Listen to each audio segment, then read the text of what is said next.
So I think we can all agree that 2019 is probably going to go down in the record books. And it started so early with such a terrible winter, especially for cattle producers. And Jenny, you felt that firsthand, didn't you? We did. Calving season was hard for those of us who had cows to calve out. But it also continued from there. In our feedlot, it was muddy conditions throughout the spring, followed by too wet of conditions to hay a lot of the season. And then a lot of us have had trouble gathering our feed as well as chopping silage as the fall progressed. And right now we've missed our first cycle of feeding calves in the fall because of this. And there's been some surveys out from NDSU Extension that have said in some counties more than half of producers don't have enough feed to make it through the winter. So this is really continuing. So for our veteran reporters here, do you ever remember a year, I mean, we usually have like one disaster or two disasters in any one growing season, but we had so many back to back.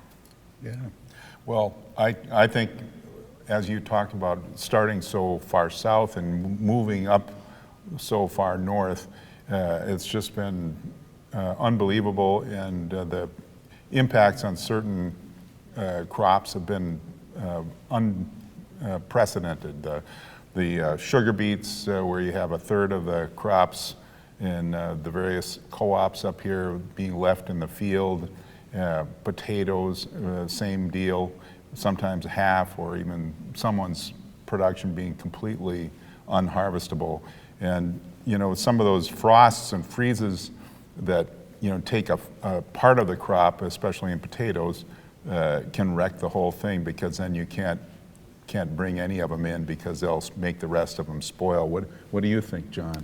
Well, what stands out for me is that very wet wheat harvest, we kept thinking it'll get better when the later crops come, but it just got worse. It just didn't stop raining or snowing really from the beginning of wheat harvest. And the prevented plant situation was such a problem to start the year. And in South Dakota, having record acres was kind of unbelievable, but it just never quit. And we kind of dealt with these problems all season. Right, and the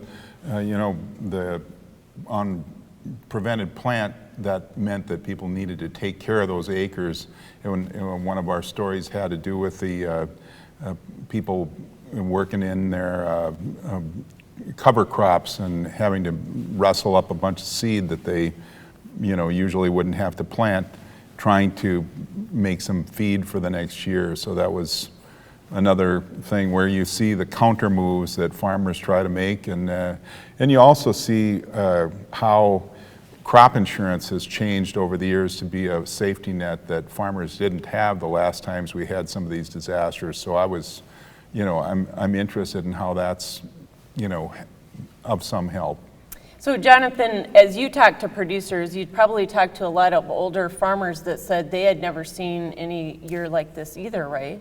Yep, they all say that. A lot of younger ones talk about my dad, my grandpa. They say they've never seen a year like this going back 60, 70 years. Mm-hmm.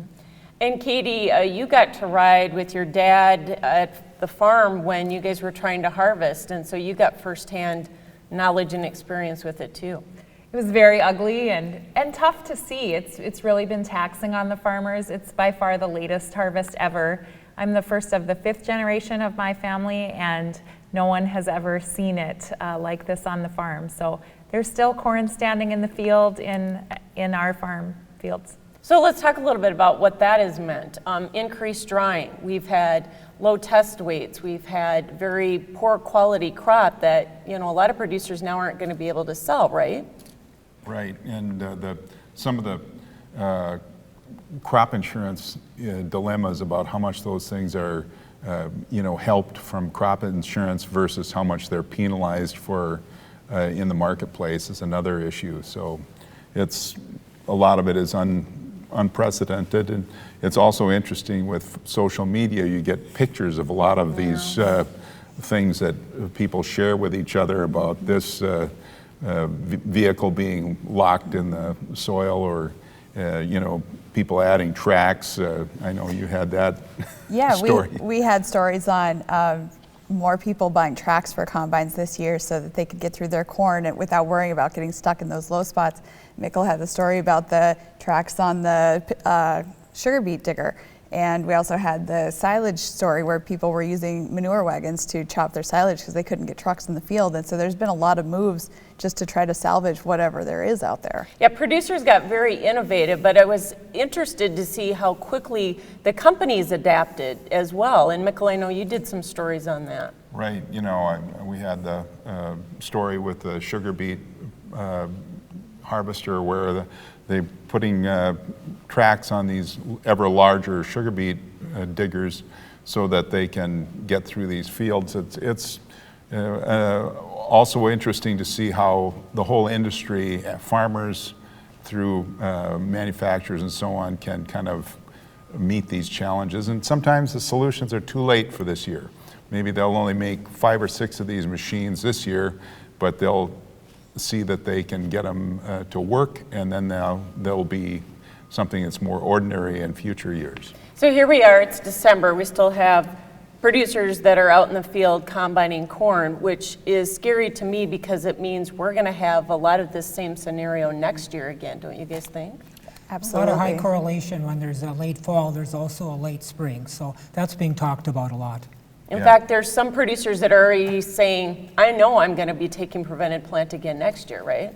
Yeah, and some of the, the questions are, people have to get the real information. I think they've gotten it from Ag Week about what is really going to happen. Some people think if if they had corn that stayed in the field into the spring, that it might not be eligible for prevented planting, but officials have responded to this too with more of a case-by-case, treatment of some of those decisions. So everybody will get through the next one. It's just going to be unprecedented and unusual. So let's also talk a little bit about the impact that this has had on the mental stress of the farm community. And I know, Jonathan, you've had a lot of firsthand experience and have wrote on that.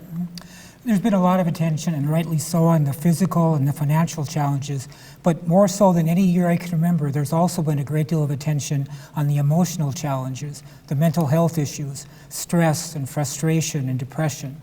And in the past, sometimes these things were ignored or swept under the rug, but this year, they're more so than I can ever remember, they're being dealt with in a fairly forthright way.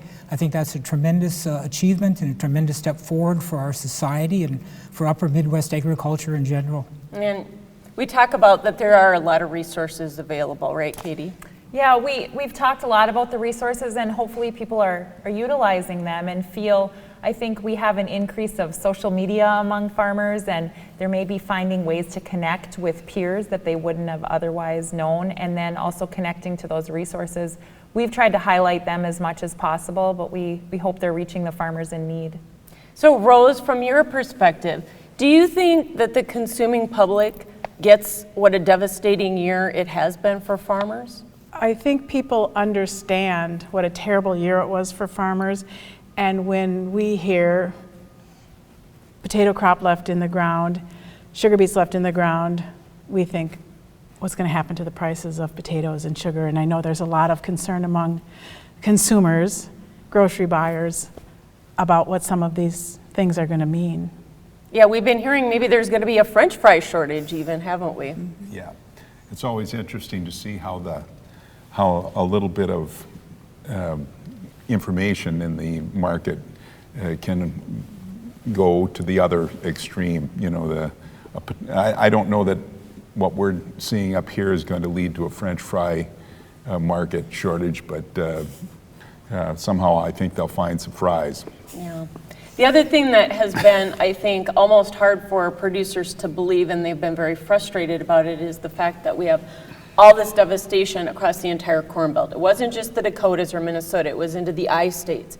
Yet the market hasn't been responding from a futures perspective. Maybe our cash basis levels have, but not necessarily. We haven't seen it in the USDA reports, we haven't seen it on the price in the futures. And how frustrating is that for producers? It ties into the trouble with some of the trade issues that we're having worldwide. And obviously there's a correlation, a strong one, between prices and our ability to export our grains. Yeah. And I don't know if, you probably have a better perspective on why the markets haven't changed as much as people expect. What do you think? Well, I think we can all say that there's a disconnect between the futures and the cash market. And quite honestly, a lot of the experts don't even know exactly why that's been happening. Because cash basis levels would tell you that the supply is tight. And we've done stories about that, how the ethanol plants and whatnot are bidding up for grain because they can't get that supply in. And some of it has to do, obviously, with the harvest being late. But some of the farmers just believe that the crop just isn't there. So we'll have to see what happens in the January report. I think it, though, don't you think it also contributes to them sort of cloud over the future when you have a crop that's so obviously short and it doesn't do that, doesn't recover the prices to help accommodate that. It's especially frustrating for farmers. Exactly, and you get to the point where you have a short crop and prices don't respond, and so when you talk to a lot of the ag lending community, you wonder what's 2020 going to be like, don't you? Yeah. And they have to make decisions probably on into March here about what people are going to be able to get for their credit. So that's what's coming next. One thing I think of, Jenny, is I drive by thousands of acres of unharvested corn, and here you sit in central North Dakota with no corn to feed your cattle. That's the truth. We've had trouble getting our silage chopped, so we haven't been able to start feeding, but even if we had the silage, the elevators don't have the corn. We usually either buy corn there or buy corn screenings after they've dried it and processed it how they need to. And this year that's just not as available. So it's really, one segment is really tied to the next, and we're all suffering together. Well, we certainly hope that 2020 is going to be a better year for agriculture, that's for sure.